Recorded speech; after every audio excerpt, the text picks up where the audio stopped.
এটা ছাত্র আন্দোলন কখনো বলে না। এমনকি যখন নাহিদের সঙ্গে আমার 2 তারিখ রাতে যখন দীর্ঘ কথা হচ্ছে, তখনও কথা হচ্ছে আন্দোলনে কম্প্রোমাইজ করতে হবে। আপনি বিভিন্ন রকম গ্রুপ, তখন তারা ইতিমধ্যে সেফ হাউস আছে, মার্কিন সেফ হাউস, মার্কিন যুক্তরাষ্ট্রের দূতাবাসগুলো ওই সেফ হাউসগুলো তৈরি করেছে। মনে রাখেন, এগুলো সেফ হাউসের তো মজুক ধলাই হয়েছে।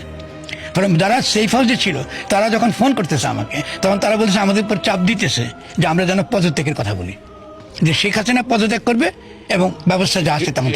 শেষ করি রাজা ভাই, এটা খুব ইম্পর্টেন্ট। সেফ হাউসের কথা বললেন, আশিটা শেষ করি, নয়তো বুঝবেন না সেফ হাউসের রোলটা কি ছিল।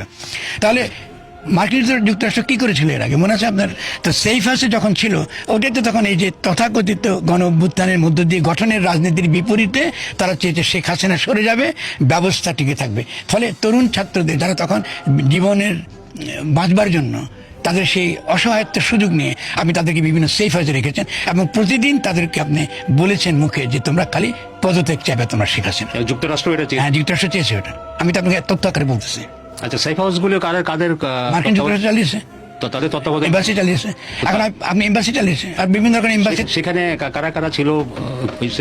এটা তো আমি এখন তো বলা আমার পক্ষে ঠিক হবে না কথা। এটাতে পাবলিক আন্দোলনে যারা নেতৃত্ব আন্দোলনে সকলে ছিল না। আন্দোলনে সেফ, আচ্ছা আমি খালি তথ্য দিতে আপনি বুঝবেন। আন্দোলনে নেবার জন্য, সেফ হাউসে নেবার জন্য যখন নাহিদ এই অসুস্থ হয়ে যখন গণস্বাস্থ্যে ছিল, তাকে নেবার জন্য মার্কিন এই এক সেফ হাউসে নেবার জন্য একটা গাড়ি 24 ঘন্টা দাঁড়িয়েছিল। ফলে এই যে অভ্যুত্থানের অন্তরালে এইসব কাজগুলো চলছে তো। তাহলে আপনি যেটা বলছিলেন যে যুক্তরাষ্ট্রের কথা বললেন, সেফ হাউসের কথা বললেন, তার মানে এই আন্দোলনের সঙ্গে মার্কিন যুক্তরাষ্ট্রের একটা সম্পর্ক আছে বলে যেটা শোনা যায়, সেটা কিছুটা সত্য। শোনা যায় কেন? প্রথম থেকে ঘোষণা দিতে করেছে। আমি এটা আসি আপনাকে, শোনা যায় কেন বলেন? আপনি সাংবাদিক। মার্কিন যুক্তরাষ্ট্র শেখ হাসিনাকে চায় না, এটা প্রথম থেকে, নাথিং রং অ্যাবাউট ইট। এবং তার আগে আমি যখন আপনি মনে আছে কিনা আপনার, আমি গণ অধিকার পরিষদে এই যে নুরুদের অনুষ্ঠানে গিয়ে বলেছিলাম যে সরকার বদল মার্কিন যুক্তরাষ্ট্রই করে দেবে, এটার জন্য আমাদের পরিশ্রমের দরকার নেই।